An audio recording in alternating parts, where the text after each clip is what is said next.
Okay, Hill, I have another question for you. This is very simple one. Is will Metaverse replace internet?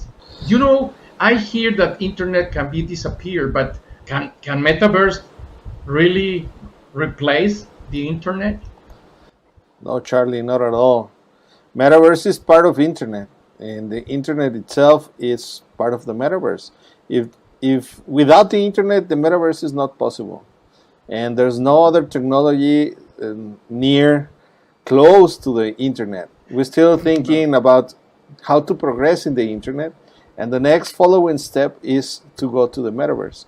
So they are going to be many metaverses as many web pages exist, but it's going to be very good for the business. It's going to be very good for people because you can still make money on the metaverse, and the metaverse is going to be part of the internet.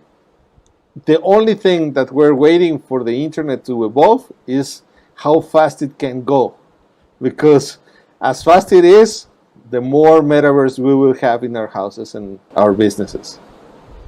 Okay, that's true, because internet will never, never, never disappear. And I know I hear, but that's a lie. A lot of people is making a fake newses or fake news. It's only one news, and for sure, metaverse is going to be for a long, long time, my friend Gilberto Lopez. Thank you very much.